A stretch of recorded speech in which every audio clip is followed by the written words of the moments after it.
नमस्ते दोस्तों, आप सुन रहे हो the Patil sir CBSE academy ये चैनल। चलो फिर आज हम देखने वाले हैं हमारा अगला चैप्टर की जिसका नाम है जगनो कैक्टस। तो ये एक स्थूलवाचन है। चलो, तो सबसे पहले हम देखते हैं कि कैक्टस क्या है। कैक्टस एक वनस्पति का नाम है जो कि रेतीली जगह पर उगती है और रेतीली जमीन पर ही वो रहती है। चलो फिर, तो इसकी इस जो ये जो वनस्पति है कैक्टस नाम की, इस वनस्पति के बारे में हम यहाँ पर जानकारी लेने वाले हैं। तो सबसे पहले देखते हैं कि लेखक परिचय। तो लेखक का नाम है वसंत शिरवाडकर। तो ये वसंत शिरवाडकर के बारे में देखो जानकारी क्या दी गई है यहाँ पे। हे एक प्रसिद्ध लेखक व साहित्यिक है, मतलब एक पॉपुलर राइटर है, मतलब बहुत सारा लिटरेचर इन्होंने लिखा है। त्यांचे विविध मासिकांमधून वनस्पती विषयक लेखन प्रसिद्ध आहे। और ये जो राइटर है खास करके जो मतलब प्लांट्स वगैरह रहते इनके बारे में इन्होंने बहुत सारा लेखन किया है, बहुत से मतलब मैगजीन्स में पेपर में, है ना। चलो आगे देखते हैं। अब इस चैप्टर में क्या बताया गया है देखते हैं यहाँ पर। वाळवंटी प्रदेश म्हणजे प्रचंड उष्णता व कोरडेपणा असणारा, तसेच रेताळ आणि पाण्याची दुर्भिक्ष असणारा प्रदेश। देखो, आपको तो पता ही होगा कि डेजर्ट्स कैसे कैसे रहते हैं ना। डेजर्ट में क्या रहता है, मतलब वहाँ का टेम्परेचर बहुत ज़्यादा रहता है, वहाँ पानी की कमी होती है, वहाँ ज़मीन भी नहीं रहती, मतलब पूरी रेतीली ज़मीन तो रहती ही है और वहाँ पर पानी भी नहीं रहता। आगे देखते हैं। वाळवंटी प्रदेशातील कॅक्टस ही काटेरी आणि कमी पाण्यावर जगणारी वनस्पती त्या प्रदेशातील इतर वनस्पतींचे प्रतिनिधित्व करणारी प्रमुख वनस्पती आहे। देखो, मतलब ये जो कैक्टस नाम की ये जो प्लांट रहता है छोटा सा, है ना।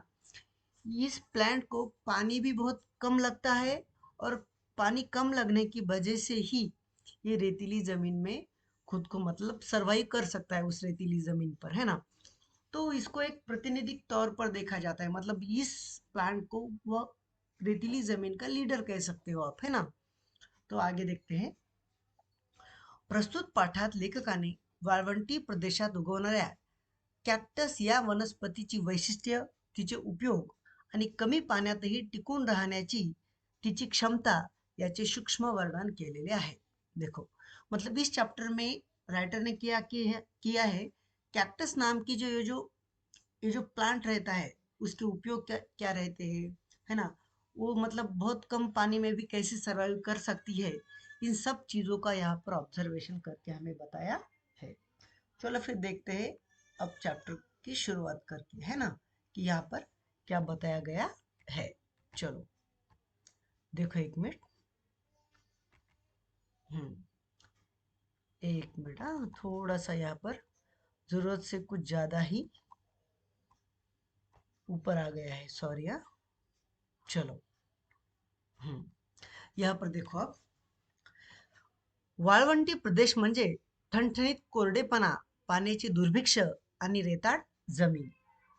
मतलब यहाँ पर क्या बताया गया है कि रेतीली जमीन में क्या रहता है, मतलब वो पानी की कमी रहती है ना। और ना ही जमीन रहती है, वो जमीन रेतीली रहती है, ऐसा यहाँ पर बताया गया है। आता या तीन गोष्टी जिथे एकत्र येतात तिथे जीवन कसे फुलणार।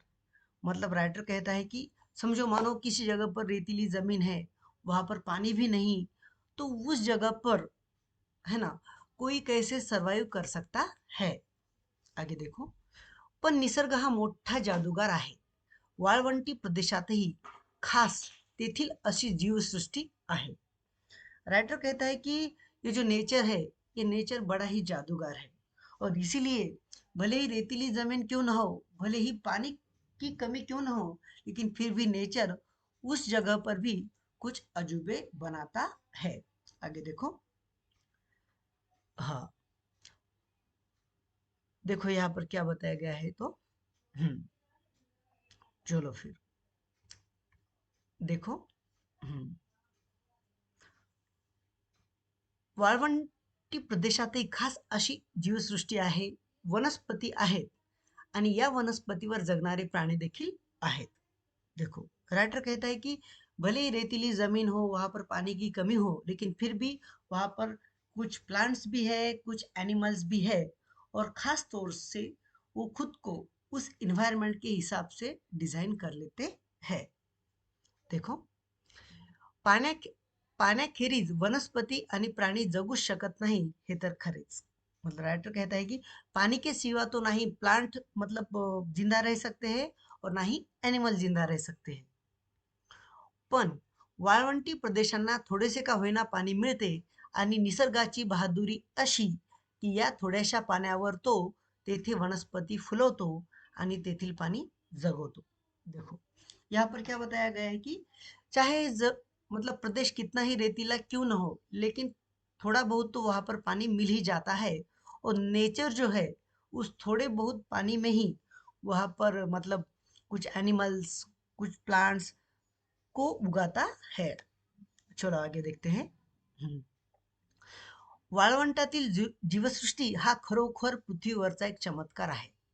राइटर कहता है कि रेतीली जमीन पर जो मतलब प्लांट का, एनिमल्स का सरवाइव करना मानो एक अजूबे जैसा ही है ना। आगे देखो, वाळवंटी प्रदेशात वर्षातून एकदाच पाऊस पडतो, कधी कधी तर 2-2, 3-3 वर्षे पावसाचा ठिकाणा नसतो। मतलब राइटर कहता है कि ये जो रेतीली जमीन रहती है, वहां पर तो बारिश ही नहीं होती, और समझो कभी कभी तो मतलब 2-2, 3-3 साल तक वहां पर बारिश नहीं होती।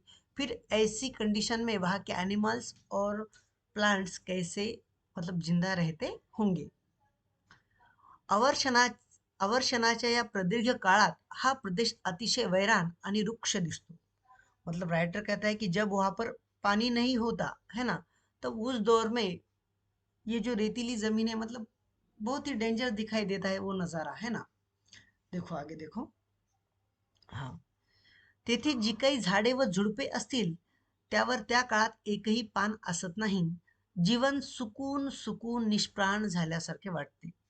मतलब राइटर कहता है कि ऐसे दौर में जब वहां पे 2-2, 3-3 साल तक बारिश का कुछ ठिकाना नहीं रहता, ऐसे दौर में वहां के एनिमल्स और प्लांट्स जो रहते, उन प्लांट्स के सब पत्ते झड़ जाते हैं, और मानो उनमें कोई जान ही नहीं, ऐसा वहां का नजारा रहता है। आगे देखो, मग एक दिवस पाऊस पडतो आणि एखादी जादू व्हावी, त्याप्रमाणे त्या झाडाझुडपांना पालवी फुटते, आणि जमिनीत दीर्घकाळ सुप्त अवस्थेत पडून राहिलेल्या बियांमधून रोपे वर येतात। मतलब राइटर कहता है कि जब 2-2, 3-3 साल तक बारिश नहीं होती, वहां पर वो एनिमल्स भी रहते हैं, वो प्लांट भी रहते हैं, लेकिन वो इंतजार करते रहते हैं पानी का। और अगर समझो किसी दिन बरसात हो गई, तो उस दिन वो फलने फूलने लगते हैं, उनको पत्ते आने लगते हैं। और जो भी सीड्स रहते हैं वहाँ के प्लांट्स के, उन सीड्स के मतलब वो सीड्स उगना शुरू हो जाते हैं। आगे देखो, पाहता पाहता या रोपांवर भरगच्च फुले फुलतात। इतके दिवस ओसाड पडलेला भूप्रदेश पाना फुलांच्या हिरव्या, पिवळ्या, लाल रंगांनी एखाद्या बगीच्यासारखा चित्रमय दिसू लागतो। देखो, राइटर कहता है कि समझो 2-2, 3-3 साल तक बारिश नहीं होती, तब तो ये जो मतलब वहाँ का जो इन्वायरमेंट है वो बहुत ही डरावना होता है। लेकिन जैसे ही बारिश होती है, तो बारिश होने की तुरंत बाद ही वहाँ की जो जमीन है उसमें से प्लांट उगने लगते हैं, और सिर्फ प्लांट ही नहीं उगते, उनके ऊपर पत्ते आते हैं, फूल आते हैं। और कैसे हरे, पीले, लाल रंग के फूलों से वो जो पूरा इन्वायरमेंट है, मानो किसी बगीचे जैसा दिखाई देने लगता है। आगे देखो। देखो यहाँ पर अब क्या कहा गया है। सॉरी, कुछ जरूरत से ज्यादा ही फास्ट ऊपर नीचे हो रहा है। चलो, देखो यहाँ पर बताया गया है कि हिरव्या, पिवळ्या, लाल रंगाने एखाद्या बगीच्यासारखा तो प्रदेश चित्रमय दिसू लागतो, आणि कवीने म्हटल्याप्रमाणे मरुभूमीचे नंदनवन होते।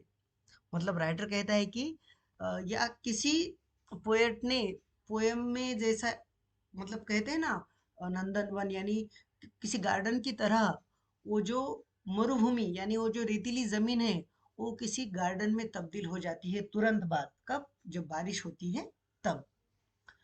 पण हे वैभव पहाटे पडणाऱ्या स्वप्नाप्रमाणे थोडाच काळ टिकणारे असते।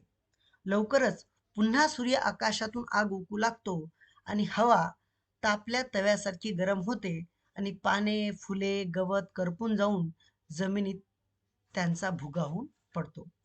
राइटर कहता है कि जैसे ही बारिश होती है वैसे ही ये सब प्लांट जो है वो उगते हैं, उनके ऊपर पत्ते आते हैं, फूल आते हैं। लेकिन ये जो नज़ारा है ये ज़्यादा देर तक नहीं टिक पाता, क्योंकि थोड़ी देर के बाद सूरज पहले की तरह आग उगलना शुरू हो जाता है और तब ये जो प्लांट्स के पत्ते वगैरह है सब झड़ जाते हैं और बाद में फिर उस रेतीली जमीन में गिर जाते हैं, है ना। ऐसा कहते हैं, मानो एक सपने की जैसा होता है वो नज़ारा कुछ पल के लिए। आगे देखो। हाँ, वाळवंटाचे ओसाड भकास जीवन पुन्हा सुरू होते, पण एक गोष्ट होते, रोपांना आलेल्या बिया मातीत पडतात, त्या पुढील वर्षीचा पाऊस होईपर्यंत जीव धरून मातीत मिसळून राहतात।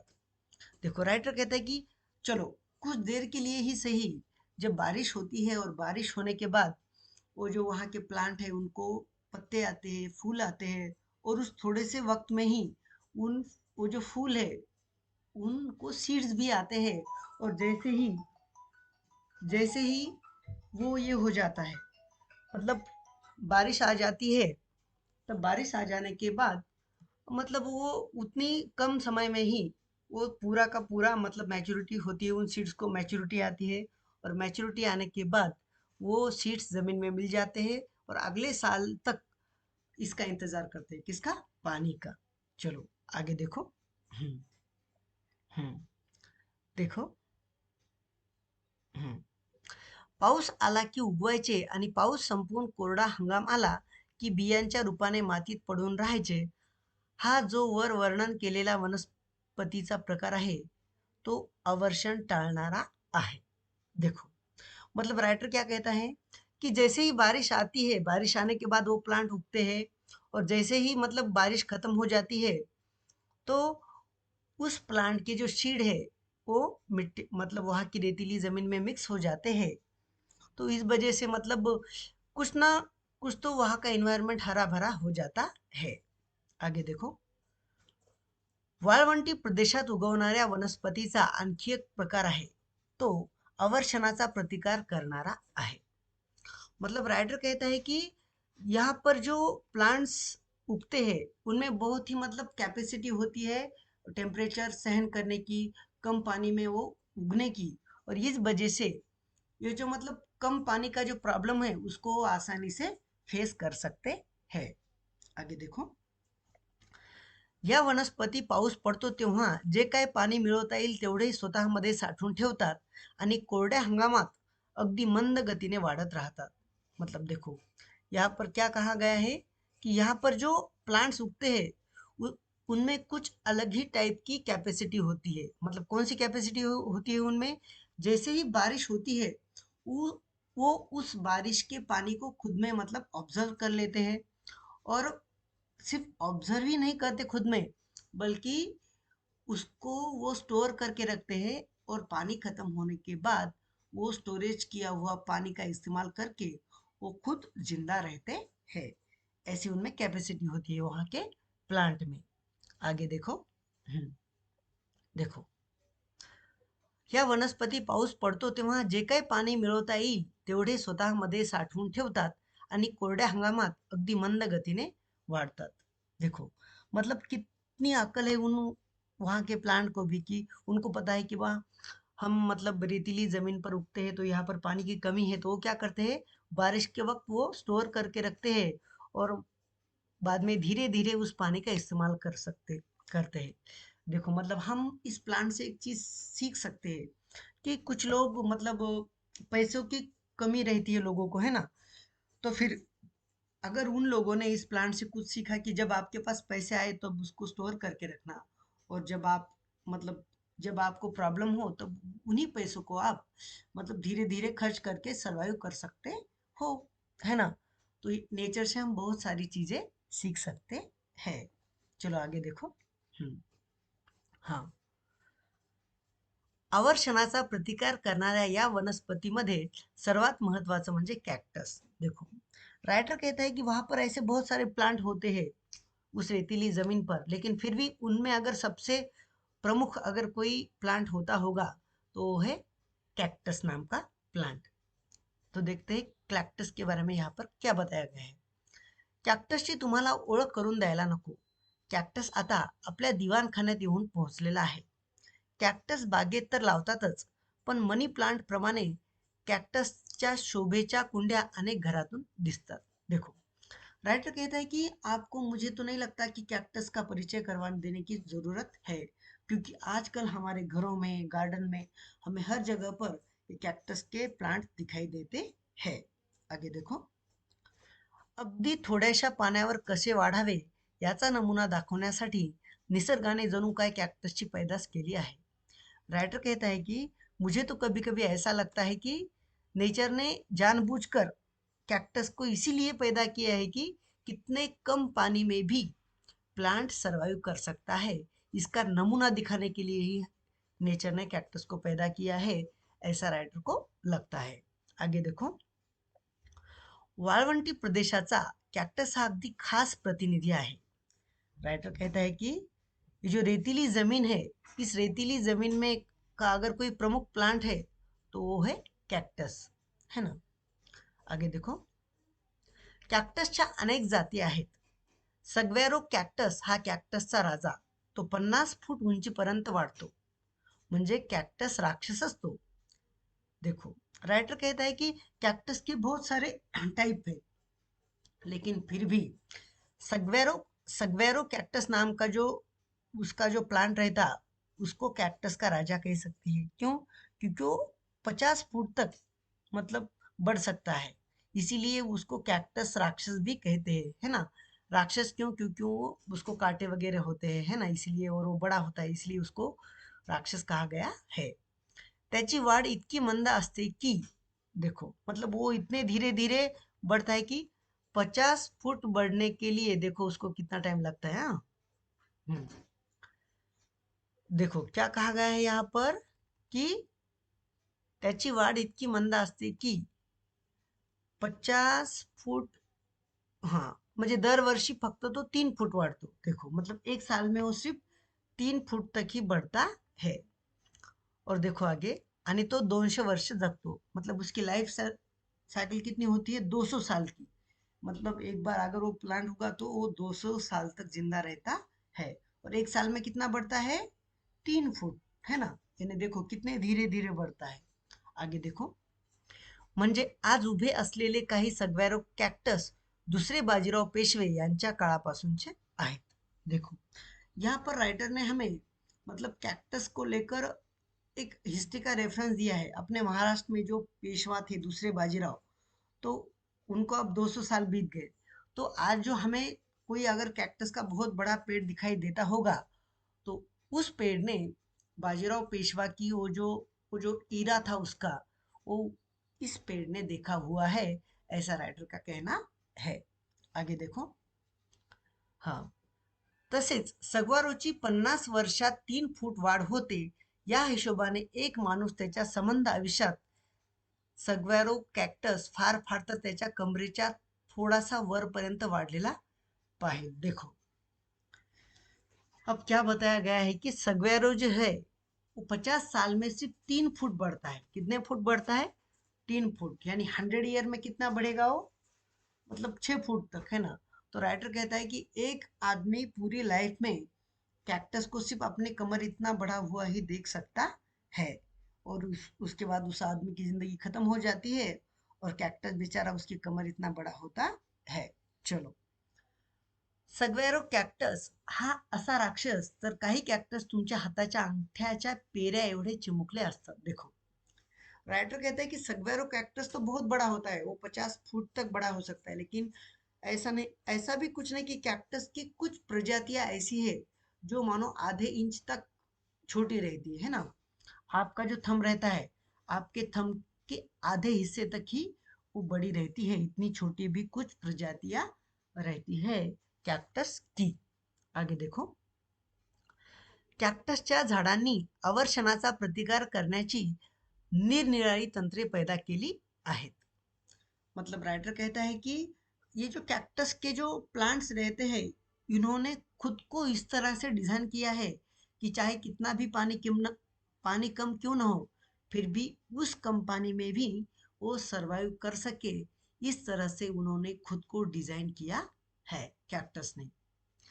त्यांची सगळी अंगरचना पाणी साठवण्यासाठी असते असे म्हटले तरी चालेल। मतलब राइटर कहता है कि कैक्टस की पूरी बॉडी ही कुछ इस तरह से डिजाइन की गई है कि मानो उसको पानी को बचाने के लिए ही पैदा किया गया है। इस तरह से उसका स्ट्रक्चर रहता है। काही कॅक्टस चेंडूच्या आकाराचे तर काही खांबाच्या आकाराचे असतात। मतलब राइटर कहता है कि कुछ कैक्टस के जो पेड़ है वो बॉल के टाइप के रहते हैं, कुछ जो खंबे के टाइप के रहते हैं, है ना। आपल्या अंगाचा कमीत कमी भाग कोरड्या हवेला उघडा पडू द्यायचा, अशी कॅक्टसची धडपड असते। देखो, मतलब ये जो कैक्टस का जो पेड़ रहता है, ये कुछ इस तरह से डिजाइन होता है कि अपने बॉडी का कम से कम पार्ट हवा को टच कर सके, है ना। मतलब बॉडी को किसी भी तरह से कम हवा लगे, कुछ इस तरह से इसकी डिजाइन होती है। बहुतेक कॅक्टस घडीदार असतात, या घड्यांनी दोन गोष्टी साधतात।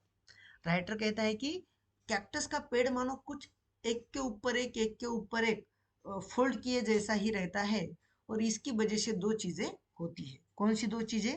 देखो, एक अशी की घड्यांच्या आतला भाग कोरड्या गरम हवेपासून सुरक्षित राहतो, आणि दुसरी अशी की त्या घड्यांचा पन्हाळीसारखा उपयोग होतो। देखो, तब उसकी जो पूरी बॉडी कैसी रहती है, मतलब उसका स्ट्रक्चर, यानी जैसे मानो उसकी बॉडी ने खुद को फोल्ड करके रखा हो। अब इस फोल्ड करने के दो फायदे होते हैं। एक तो अपने बॉडी का कम से कम पार्ट हवा को टच होता है, और दूसरा ऐसा, जब भी बारिश होती है उस फोल्ड की हुई जगह में बारिश का जो पानी है वो सीधा उसके नीचे रूट को जाता है। तो ऐसा डबल उसका फायदा होता है ना। फोल्ड यानी आपने कब अपनी छत, पुराने जमाने में छत के ऊपर जो टीन रहते ना, पत्थर बोलते थे उसको मराठी में, तो उसको भी कुछ ऐसे फोल्ड करके हुए रहता है, तो पानी सीधा उसमें जाके नीचे गिर जाता है। तो उस कैक्टस की बॉडी भी कुछ उसी तरह की होती है। देखो, हम्म, देखो, जेव्हा जेव्हा पाऊस पडतो तेव्हा पावसाचे पाणी या पन्हाळ्यांमधून खाली वाहत जाऊन थेट मुळांना मिळते। मतलब जब जब बारिश होती है, तब उस बारिश का पानी इस फोल्ड की हुई जगह में से सीधा उसके रूट को जाता है। देखो, हम्म, झाडातले बरेचसे पाणी त्यांची पाने बाष्पीभवनाने गमावतात, म्हणून कॅक्टस झाडाने पान ही गोष्टच वर्ज्य करून टाकली आहे। देखो, मतलब यहाँ पर कहा गया है कि आपको भी पता होगा, साइंस में आपने भी पढ़ा होगा कि जो फोटोसिंथेसिस होता है वो कहाँ पे होता है? प्लांट के, मतलब पत्तों में होता है। इसलिए कैक्टस ने क्या करा है, पत्तों को ही नहीं रहने दिया। मतलब अगर पत्ते ही नहीं होंगे तो ना होगा फोटोसिंथेसिस, और ना होगी पानी की खपत, है ना। कहते हैं ना, ना बजेगा बाजा और ना बजेगी बांसुरी, कुछ उस तरह से, ना होंगे पत्ते और ना जाएगा पानी। ऐसा कॅक्टस का खुद का डिझाईन होता है। कॅक्टसचे रोप लहान असते तेव्हा त्याला 2-4 छोटी छोटी पाने येतात तेवढेच। मतलब ऐसा नहीं कि कैक्टस को पत्ते नहीं आते, क्योंकि अगर उसको पत्ते ही नहीं आते होंगे तो हम उसको प्लांट कैसे कहेंगे। उसको पत्ते आते हैं, लेकिन बचपन में थोड़े से आते हैं और बाद में वो मतलब नीचे गिर जाते हैं, है ना। आगे देखो, नंतर कॅक्टसचे झाड बिन पानाचे राहते। एक बार बड़ा होने के बाद कैक्टस को बॉडी ही इतनी बड़ी हो जाती है कि वो बॉडी से ही थोड़ा थोड़ा फोटोसिंथेसिस करता रहता है, इसलिए उसको पत्तों की जरूरत नहीं रहती है। कॅक कॅक्टसच्या झाडात रसदार गर असतो, त्यावर प्राण्यांच्या धाडी पडण्याचा मोठा धोका असतो। देखो, मतलब यहाँ पर क्या कहा गया है कि कैक्टस के पेड़ में कुछ अ, रसदार गर, यानी आपने कभी एलोवेरा देखा है ना, एलोवेरा, तो एलोवेरा का पत्ता देखा है कैसा रहता है?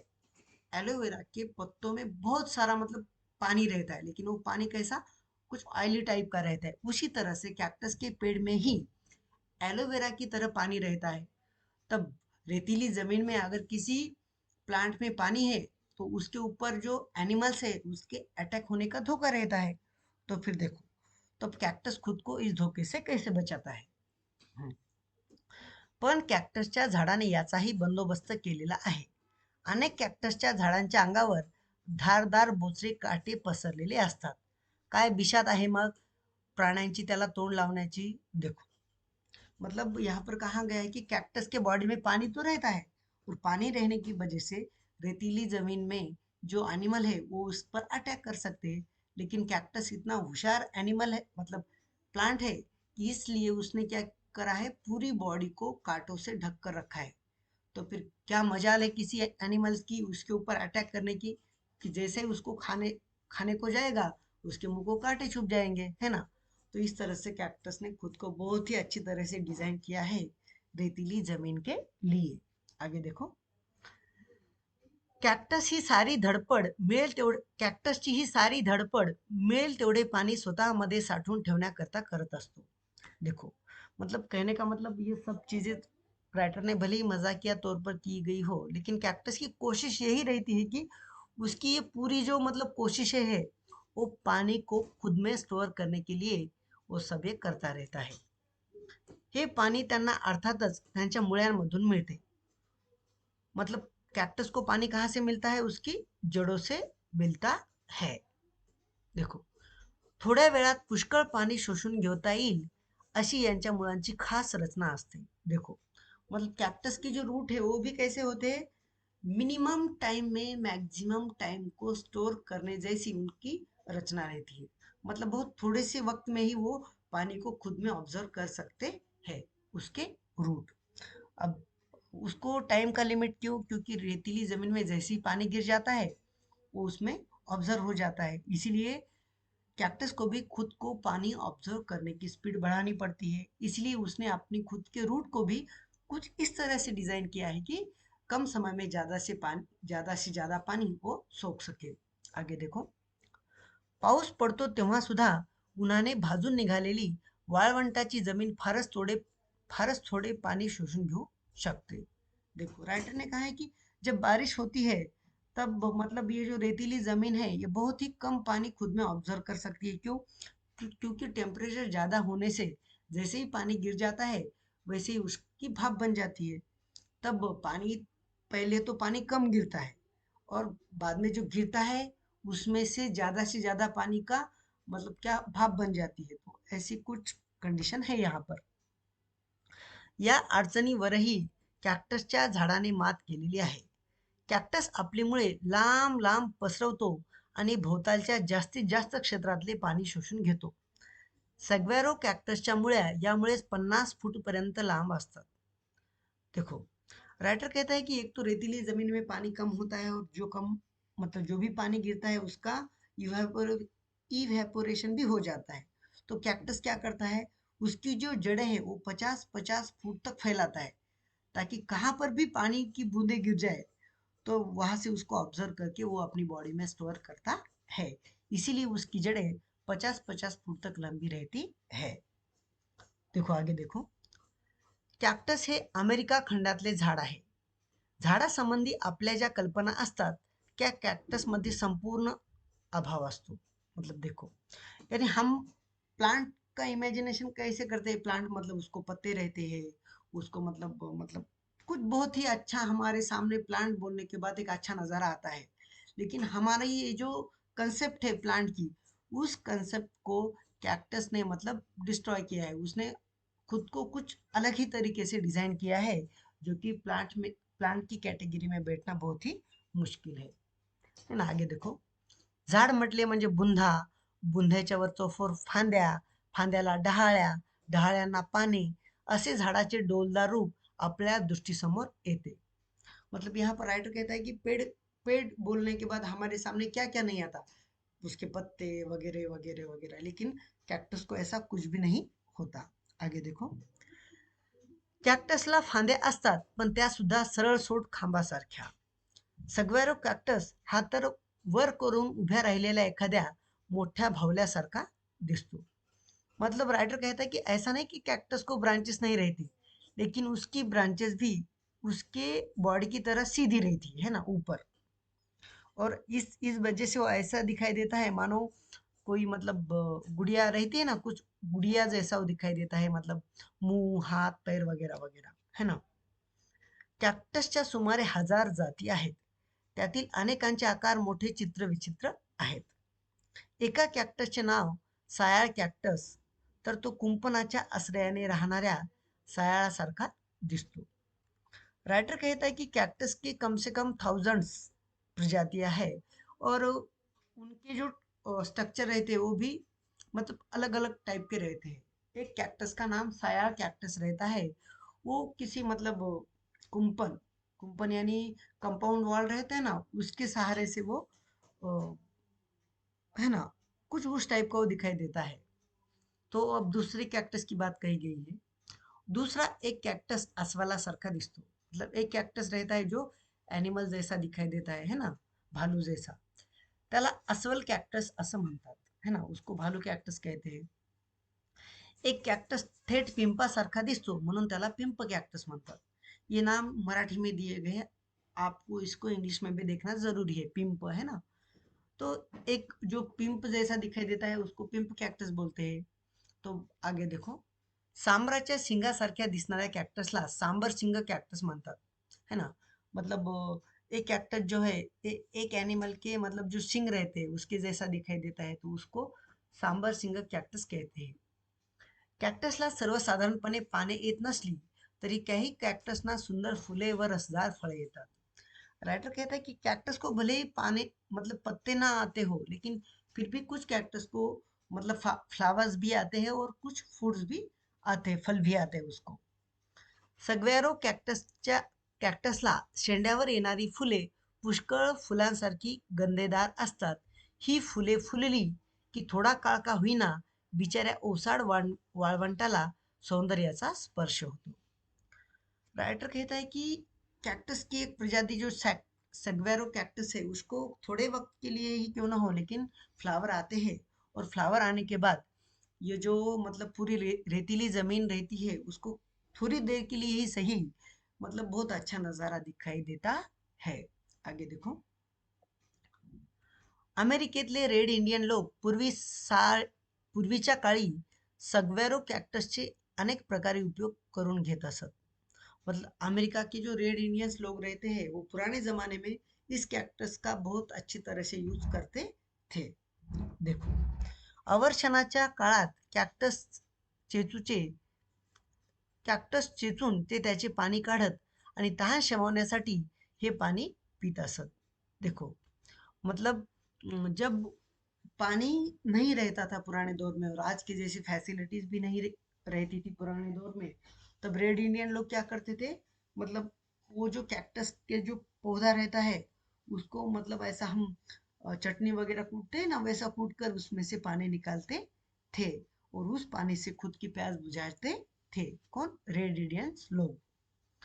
सग्वेरो कॅक्टसला फळे येतात त्यामधील गर कलिंगडाच्या गरासारखा असतो. देखो. राइटर कहता है कि सग्वेरो कैक्टस को मतलब फल भी आते हैं और वो किस तरह से रहते हैं, कलिंगड़ नाम का जो अपना फल रहता है कुछ उस तरह से उसके अंदर निकलता है. रेड इंडियन लोग ही फळे चवीने खात असत. रेड इंडियन लोग जो है वो ये फ्रूट्स बहुत मतलब मन लगाकर खाते थे. फळांच्या गरात साखर घालून तो मोर आवळ्यासारखा टिकवता येतो. देखो. मतलब वो इंसान की खासियत है, जो भी अवेलेबल होता है वो उस अवेलेबल चीज को खुद के लिए अच्छी तरह से बना सकता है. मतलब लोग क्या करते थे, मतलब वो जो फल रहता था उसमें शक्कर डालकर उसको सुखा कर रखते थे और जब भी खाना नहीं मिलता था तब उसको वो खाते थे. आगे देखो. रेड इंडियन लोकांचे हेही एक खाद्यच असते. वर पिंप कॅक्टसचा उल्लेख केला आहे. त्याचा उपयोग वाळवंटातून प्रवास करणारे लोक तहान भागवण्यासाठी करीत असत. देखो. मतलब ऊपर एक जगह पे पिंप कैक्टस का रेफरेंस हमने देखा है, तो उसका इस्तेमाल भी जो भी लोग समझो उस रेतीली जमीन से जाते थे और प्यास लगने के बाद उसका इस्तेमाल किया जाता था पिंप कैक्टस का. मात्र त्याचे पानी काढणे फार जिगरीचे काम आहे. मतलब पिंप कॅक्टस का पानी निकालना बहुत ही मुश्किल काम था. या कॅक्टसला फार काटे असतात, ते आधी तोडून काढावे लागतात. मतलब पिंप कैक्टस को कुछ कांटे रहते हैं तो पहले उनको मतलब तोड़ देना पड़ता है उन कांटों को और बाद में देखो। हम्म नंतर कॅक्टसचे घट्ट साल सोलून त्याचा गर काढायचा आणि तो वेचून त्याचे पानी काढायचे। मतलब कांटे निकालने के बाद फिर उसके उसमें के अंदर का गर निकालना पड़ता था और बाद में उस गर को मतलब पत्थर से या किसी चीज से कूट कर उससे पानी निकालना पड़ता था। पाणी मिळणार आणि तेही अर्धा किंवा पाव वाटी आणि त्याची चव सुद्धा अतिशय तुरट। मतलब इतनी बड़ी मशक्कत करने के बाद मतलब अपना जो चाय पीने का कप जो रहता है उस कप में से 1 या 2 कप पानी निकलता था और वो पानी भी अपने पानी की तरह नहीं बल्कि तुरट मतलब कुछ खट्टा खट्टे टाइप का वो रहता था। तहानेने व्याकुळ झालेला प्रवासी अगदी निरुपाय झाला तरच हा खटाटोप करी। मतलब तो फिर देखो इतनी बड़ी मशक्कत कौन करता था जिसको बहुत ही प्यास लगी है और अब कुछ और कोई चारा ही नहीं, तभी वो इतनी मशक्कत करता था पानी पीने के लिए। आगे देखो, सायाळ कॅक्टसची फळे मात्र स्ट्रॉबेरी सारखी चवीला मधुर असतात। देखो मतलब सायाळ नाम का एक कैक्टस रहता है, तो उसके जो फल रहते हैं लेकिन उसके फल स्ट्रॉबेरी जैसे मीठे रहते हैं।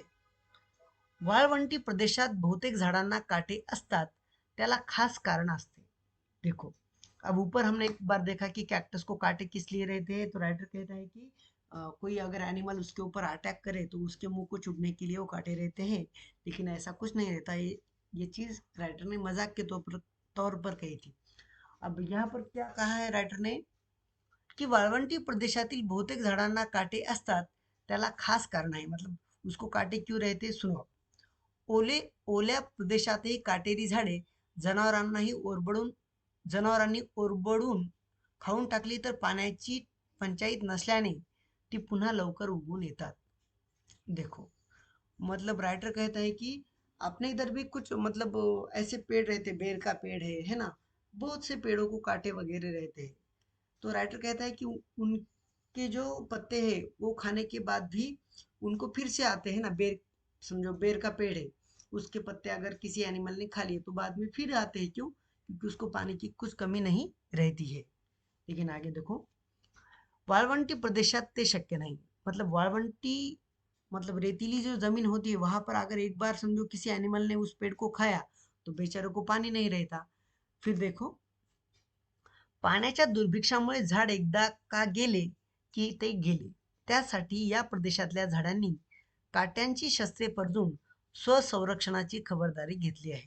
तो राइटर कहता है कि आपने इधर समझो कोई कांटे का पेड़ है बेर का, तो उसको एक बार खाया किसी एनिमल ने तो उसको फिर उगने में कोई प्रॉब्लम नहीं, क्योंकि जमीन में पानी रहता है और उस पानी के सहारे वो फिर खुद को मतलब कर सकता है ना, अच्छी तरह से।